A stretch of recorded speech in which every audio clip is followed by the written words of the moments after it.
Hi friends, எல்லோரும் எப்படி இருக்கிறீங்க? இன்றைக்கி அனிதா கிச்சன் அண்ட் டைலரிங் சேனலில் என்ன பார்க்க போகிறேன்னா, நாட்டுக்கோழி வறுவல் எப்படி செய்கிறதுன்னு பார்க்கலாங்க. வீடியோக்குள்ளே போகலாம். ஒரு நாட்டுக்கோழி சுத்தம் பண்ணி எடுத்துருக்குறேங்க. மண் சட்டி வச்சுக்கோங்க. 2-3 ஸ்பூன் நல்லெண்ணெய் ஊற்றிக்கிறேங்க. 3 துண்டு பட்டை, 2 ஏலக்காய்,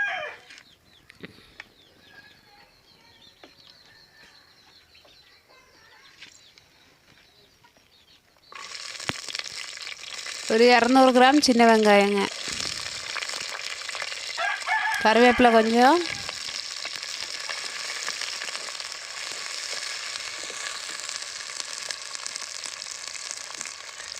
பச்சை மிளகாய் 3,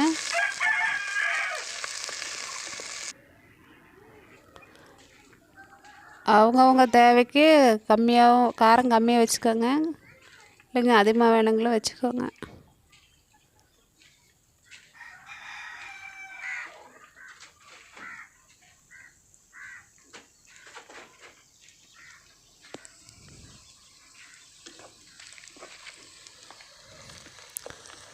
நல்லா வதக்கி விட்டுக்கலாங்க.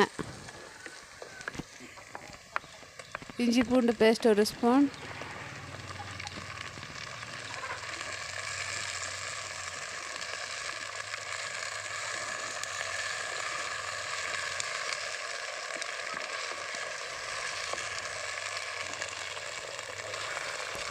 சின்னதாக நறுக்குனா 3 தக்காளிங்க. நல்லா வதக்கி விட்டுருலாங்க.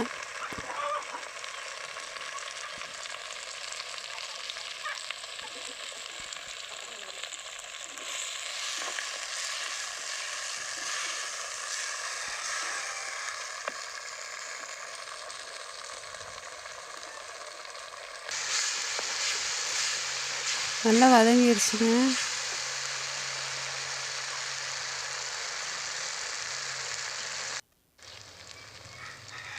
ஒரு ஸ்பூன் மஞ்சத்தூள், 2 ஸ்பூன் மிளகாத்தூள், 3 ஸ்பூன் மல்லித்தூள், 1 ஸ்பூன் கரம் மசாலா போட்டு நல்லா வதக்கிக்கங்க.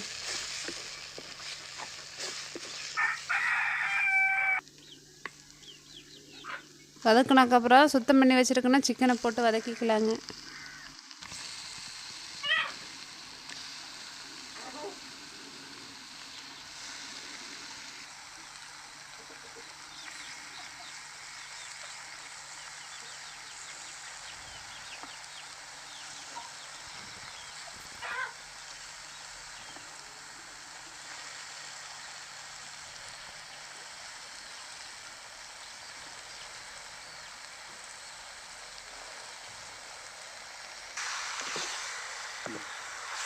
மசாலாவிலே நல்லா வதக்கி விட்டுருலாங்க.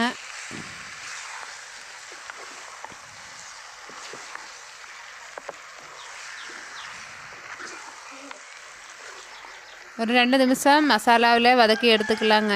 அந்த எண்ணெயில் சின்ன வெங்காயம் மண் சட்டியிலலாம் அப்படியே வதக்குனா அவ்வளோ டேஸ்ட்டாக இருக்குங்க. கொஞ்சம் வதக்குனதுக்கப்புறம் 2 நிமிஷம் மூடி வச்சு வேவிச்சுக்கலாங்க.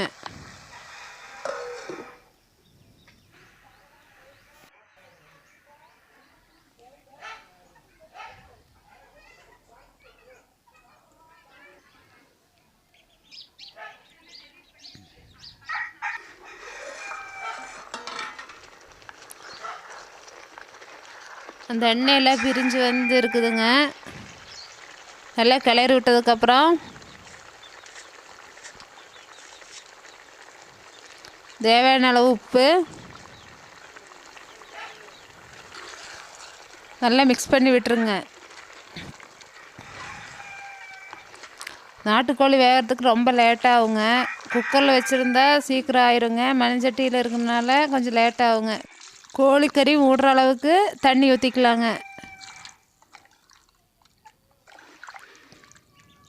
தண்ணி ஊற்றி நல்லா மிக்ஸ் பண்ணி விட்டுட்டு உப்பு காரமெல்லாம் கரெக்டாக இருக்குதான்னு பார்த்துக்கோங்க.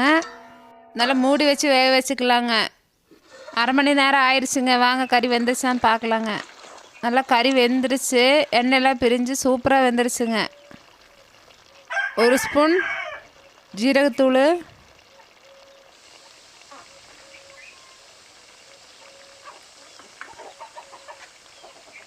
1 ஸ்பூன் மிளகுத்தூள்